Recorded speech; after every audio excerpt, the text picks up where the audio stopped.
Om Namah Shivaya. Hi friends, how are you?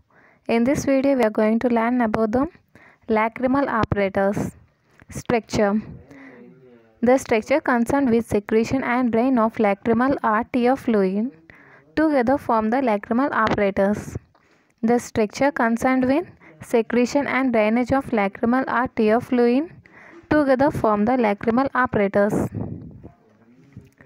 The lacrimal apparatus consists of the following structures: lacrimal gland, ducts of lacrimal gland, conjunctival sac, lacrimal punctum, lacrimal canaliculi, lacrimal sac, nasolacrimal duct.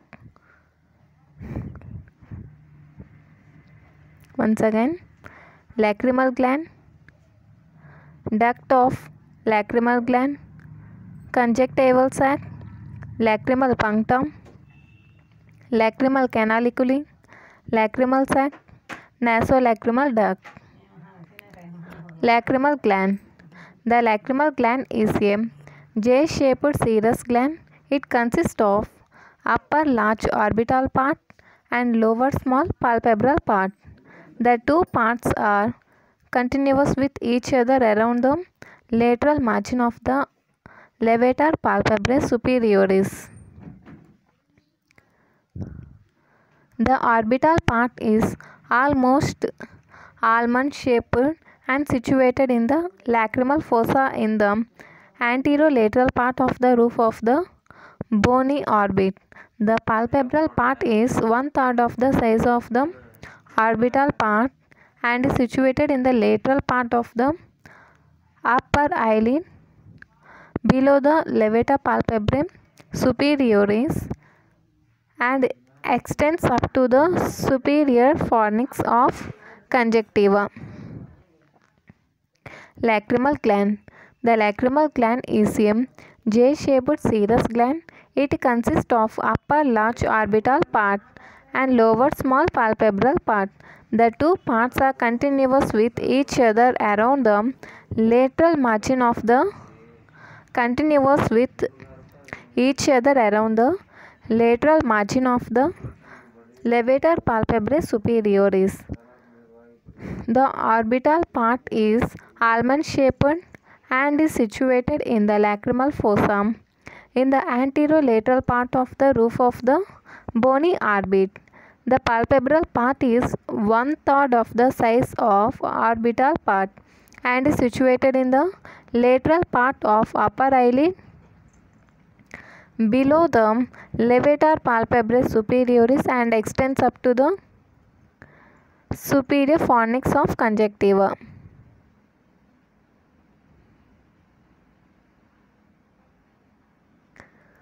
If you see this figure,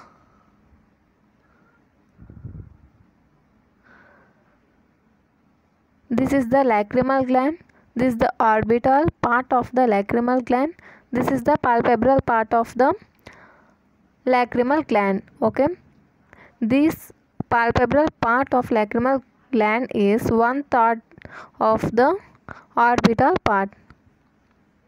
Okay,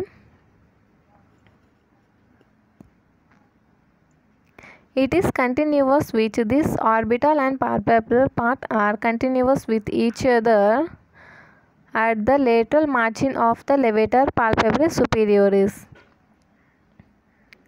Okay guys.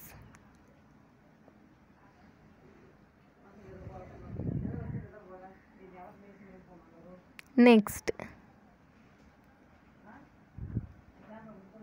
ducts of the lacrimal gland. Ducts of the lacrimal gland are approximately 12 in number. About 4 or 5 from orbital part and 6 to 8 from palpebral part. They open into the lateral parts of the superior fornix of conjunctival sac.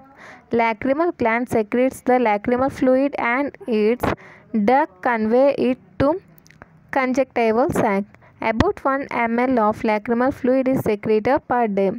Half of it evaporates and remaining half is drained into lacrimal sac. Ducts of lacrimal gland. The ducts of lacrimal gland are approximately 12 in number, about 4 or 5 from orbital part and 6 to 8 from palpebral part. They open into the lateral part of superior fornix of conjunctival sac. Okay, these lacrimal gland ducts open into lateral parts of superior fornix of the conjunctival sac.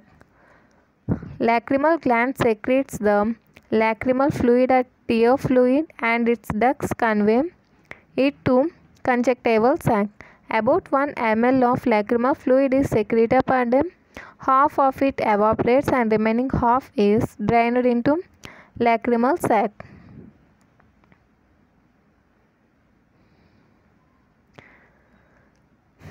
In this figure, these are the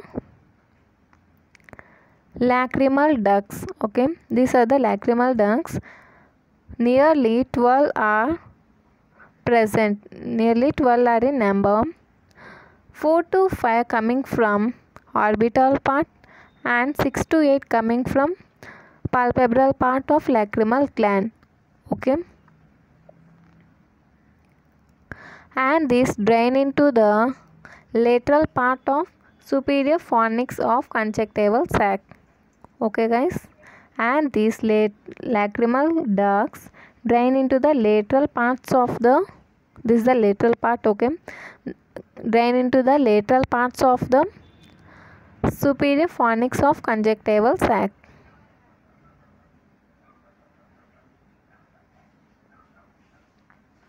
Next, functions of lacrimal fluid. Flushes the conjunctiva and keep the cornea moist. Flushes the conjunctiva and keep the cornea moist, and provides nourishment to cornea. Serves to express emotions. Shedding of tears during grief and sorrow. Prevent infections, for it contains bactericidal lysozyme. Functions of lacrimal fluid. Flushes the conjunctiva and keeps the cornea moist. Provides nourishment to cornea and serves to express emotions. Shedding of tears during grief and sorrow.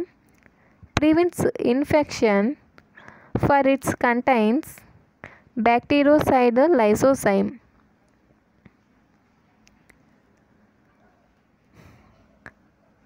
Accessory lacrimal glands. Glands of Kruspe. Accessory lacrimal glands. Glands of Kruspe. These are very small serous glands located beneath the palpebral conjunctiva near the fornices. They are about 35 to 40 in the upper eyelid and 6 to 8 in the lower eyelid. Okay. Accessory lacrimal glands. Accessory lacrimal glands. Glands of Kruspe. These are very small serous glands. These are very small serous glands located beneath the palpebral conjunctiva near the fornices. Located beneath the palpebral conjunctiva near the fornices. They are about 35 to 40 in the upper eyelid and 6 to 8 in the lower eyelid. Next, arterial supply. It is by lacrimal branch of ophthalmic artery. Venous drainage. It is by ophthalmic veins. Now supply of lacrimal gland. The lacrimal gland is supplied by parasympathetic, secretomotor, sympathetic and sensory fibers through lacrimal nerves. The following nerves supply the lacrimal gland. The parasympathetic, also called secretomotor supply of the lacrimal gland. The pathway of parasympathetic innervation is as follows. The preganglionic parasympathetic fibers arise from lacrimatory nucleus in the pons and pass excessively through nervus intermedius, geniculate ganglion, greater petrosal nerve of pterygoid canal to reach the pterygopalatine ganglion, where they relay. Postganglionic fibers arise from the cells of the pterygopalatine ganglion and pass successively through maxillary nerve, zygomatic nerve and zygomaticotemporal nerve, lacrimal nerve to reach the lacrimal gland.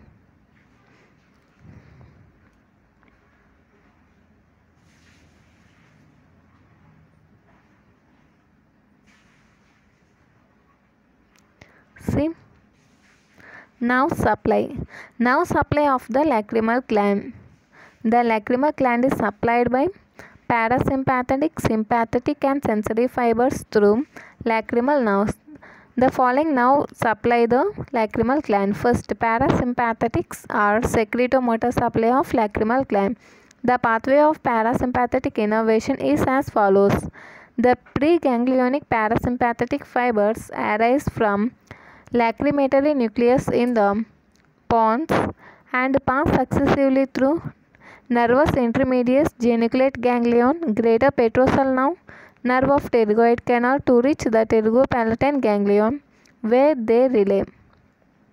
Next, postganglionic fibers arise from the cells of pterygopalatine ganglion and pass successively through maxillary nerve, zygomatic nerve, zygomaticotemporal nerve and lacrimal nerve to reach the lacrimal gland. Okay.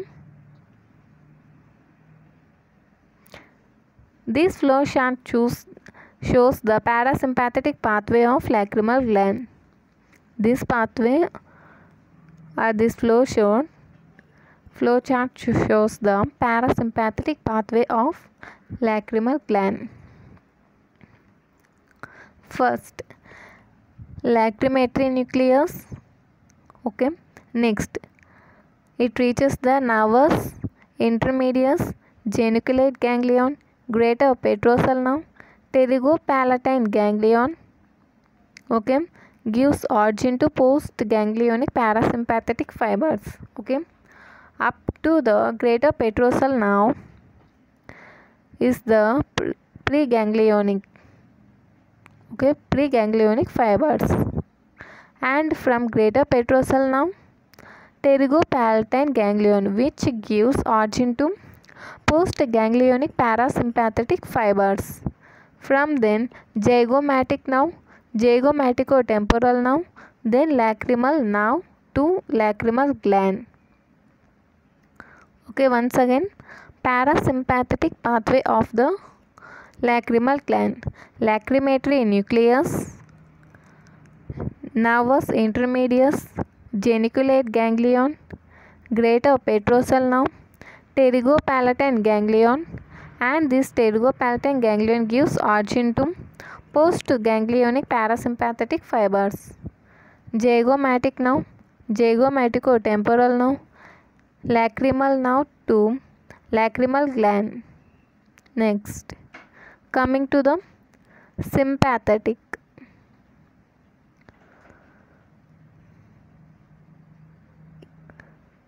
Sympathetic also called vasomotor supply.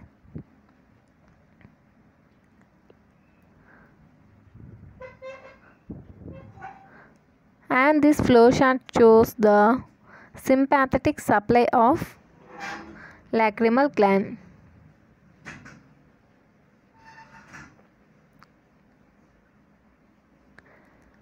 T1 spinal segment, superior cervical sympathetic ganglion. This give origin to postganglionic sympathetic fibers. Sympathetic fluxes around internal carotid artery, deep petrosal nerve, pterygopalatine ganglion, zygomatic nerve, zygomaticotemporal nerve, now to lacrimal gland. Okay. Up to here, it is different from parasympathetic pathway. Okay, say it once again. T1 spinal segment, superior cervical sympathetic ganglion, which gives origin to postganglionic sympathetic fibers. Sympathetic fluxes around internal carotid artery, deep petrosal nerve, pterygopalatine ganglion, zygomatic nerve, Zygomaticotemporal nerve, lacrimal nerve to lacrimal gland.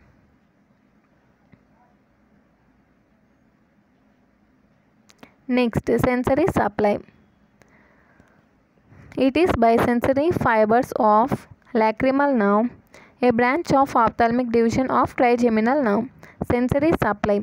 Sensory supply is by sensory fibers of lacrimal nerve. A branch of this lacrimal nerve is a branch of ophthalmic division of lacrimal trigeminal nerve. Ophthalmic division of trigeminal nerve. Next, conjunctival sac. Conjunctival sac is a potential space between the palpebral and bulbar conjunctiva.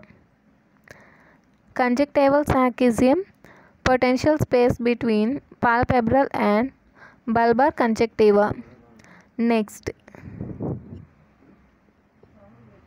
once again, conjunctival sac. Conjunctival sac is a potential space between palpebral and bulbar conjunctiva. Next, lacrimal punctum. These are small openings on the lid margin. These are small openings on the lid margin. At the junction of these, there is a small conical projection called lacrimal papillae, surmounting by a tiny aperture called lacrimal punctum. These lacrimal papillae faces inwards towards the lacus lacrimalis. Once again, lacrimal puncta. These are small openings on the lid margins. These are small openings on the lid margins. Okay. At the junction of these, there is a small conical projection called lacrimal papillae. There is a small conical projection called lacrimal papillae surrounded by a teeny aperture called lacrimal puncta. This lacrimal papillae is surrounded by a teeny aperture called lacrimal punctum. This lacrimal papillae face inwards towards the lacus lacrimalis.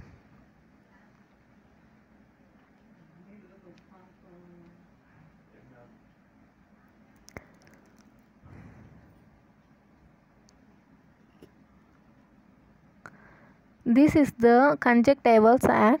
It is a potential space between the palpebral and bulbar conjunctiva.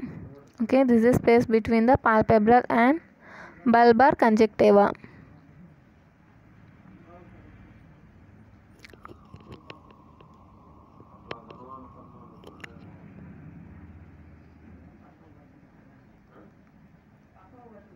Bulbar, palpebral. Okay, and it coming to this is the lacrimal punctum. Okay, this is the lacrimal punctum.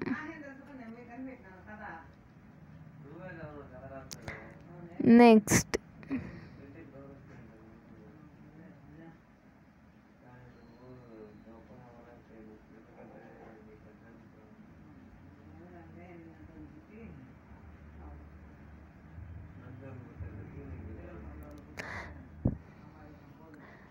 lacrimal punctum is an aperture which covers the lacrimal papillae. Okay, which covers the lacrimal papillae.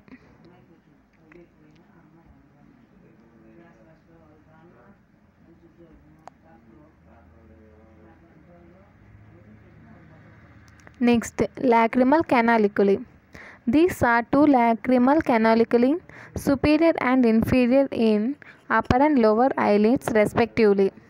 These are two lacrimal canaliculi, superior and inferior in upper and lower eyelids respectively. Each canaliculus measures about 10 mm in length and begins at lacrimal punctum. The superior canaliculus at first runs upwards and then bends downward and medially along the free margin of the eyelid to open into the lacrimal sac. The inferior canaliculus at first runs downward and then bends upward and medially to open into the lacrimal sac. At bending, each canaliculus presents a small dilation called ampulla. Lacrimal canaliculi. These are two lacrimal canaliculi, superior and inferior, upper and lower eyelids respectively. Each canaliculus measures about 10 mm in length and begins at lacrimal punctum. The superior canaliculus first runs upwards and then bends downwards and medially along the free margin of the eyelid to open into the lacrimal sac. Inferior canaliculus at first runs downward and then bends upward and medially to open into the lacrimal sac. At bending, each canaliculus represents a small dilation called ampulla. This is the figure. This is the canaliculus. Superior canaliculus, superior lacrimal canaliculus, inferior lacrimal canaliculus. This is lacrimal canaliculus begins at lacrimal punctum. Okay. This superior canaliculus first runs upward and then downward medially and joins with the lacrimal sac. This inferior lacrimal canaliculus first runs downwards and then upwards medially and join into the lacrimal sac. Okay, these both are nearly 10 mm in length. Okay, and starts at the lacrimal punctum, begins at the lacrimal punctum. Next, coming to the note, both canaliculi converge medially towards the lacrimal sac, into which they open separately but sometimes by a common dilated stem. Canaliculi lie behind the medial palpebral ligament. Canaliculi are lined by stratified squamous epithelium and contains elastic fibers in their walls, which make them dilated by a probe. A few fibers derived from lacrimal part of the orbicularis oculi are arranged circularly around the base of the lacrimal papillae and exert sphincteric action. Both canaliculi converge medially toward the lacrimal sac, into which they open separately but sometimes by a common dilated stem. Canaliculi lie behind the medial palpebral ligament. Canaliculi are lined by stratified squamous epithelium and contains elastic fibers in their walls, which make them dilatable by the probe. A few muscle fibers derived from lacrimal part of orbicularis oculi are arranged circularly around the base of the lacrimal papillae and exert sphincteric action. Lacrimal sac. It is the upper dilated end of the nasolacrimal duct. It is situated in the deep lacrimal groove bound by posterior lacrimal crust of lacrimal bone and anterior lacrimal crust of and frontal process of maxilla. It is the upper dilated end of the nasolacrimal duct. It is situated in the deep lacrimal groove bound by posterior lacrimal crust of lacrimal bone and anterior lacrimal crust of frontal process of maxilla. The sac is enclosed in the lacrimal fossum, lacrimal fascia. When distended, the lacrimal sac is about 15 mm long and 5 to 6 mm in breadth. It is divisible into three parts: fundus, body and neck, from above downwards. The narrow neck becomes continuous with the nasolacrimal duct. Next, relations. Anteriorly, medial palpebral ligament.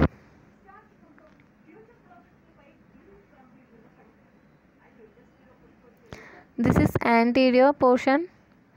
Anteriorly, medial palpebral ligament. Posteriorly, We are talking about the lacrimal sac. Okay, this is the lacrimal sac, guys. We are talking about the relations of the lacrimal sac. Okay, anteriorly medial palpebral ligament and posteriorly lacrimal part of orbicularis oris, which arises from the crust of lacrimal bone and from the lacrimal fascia. Lacrimal part of orbicularis oculi. Posteriorly, lacrimal part of orbicularis oculi. This is anterior part, this is the posterior part. Anteriorly medial palpebral ligament and posteriorly lacrimal part of orbicularis oculi. And laterally lacrimal fascia, which is diverted from the orbital periosteum and minute fluxus of veins. Laterally lacrimal fascia. Say this, laterally lacrimal fascia with minute venous fluxus. Okay, laterally lacrimal fascia. Okay, this is the lacrimal fascia. It consists of minute venous fluxus. Medially lacrimal groove and minute arterial fluxus.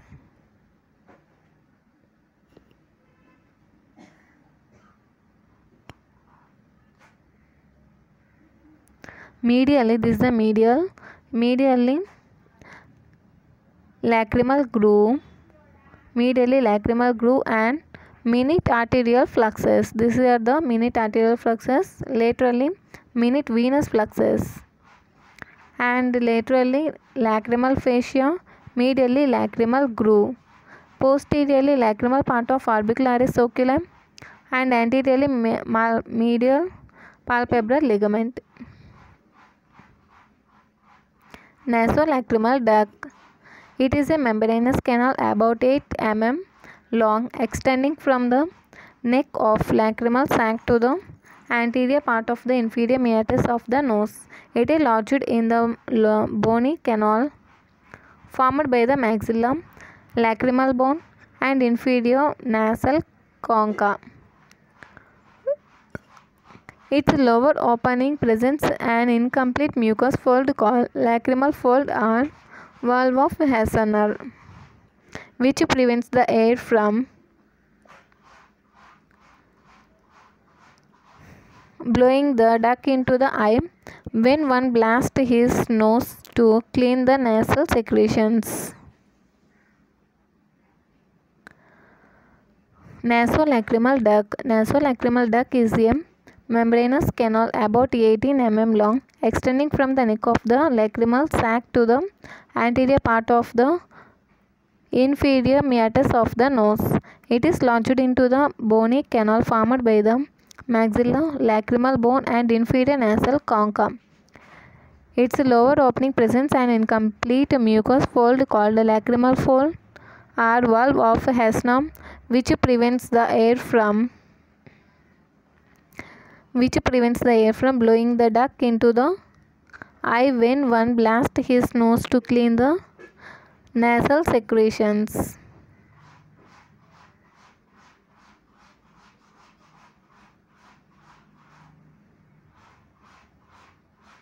See this figure?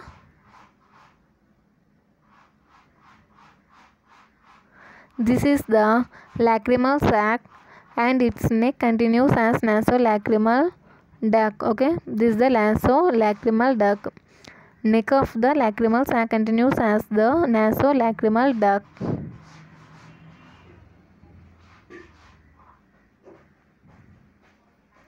And its lower opening prevents an incomplete mucous folding called lacrimal fold or valve of Hasner, which prevents the air from blowing the duck into the eye. See, its lower opening presents an incomplete mucous fold.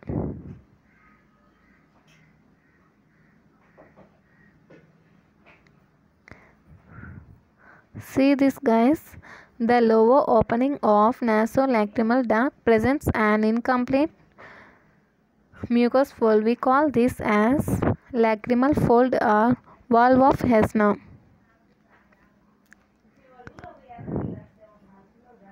Okay, next, factors helping the drainage of tears. Drainage of tears occur by following means: blinking, movement of eyelids, capillary action of the film of fluid, and contraction of lacrimal part of orbicularis oculi leading to distension of lacrimal sac. Factors helping the drainage of tears. Drainage of tears occur by the following means: blinking movement of eyelids, papillary action of the film of the fluid, contraction of lacrimal part of orbicularis oculi leading to distension of lacrimal sac. Okay, if you like this video, like, share and subscribe. Thank you.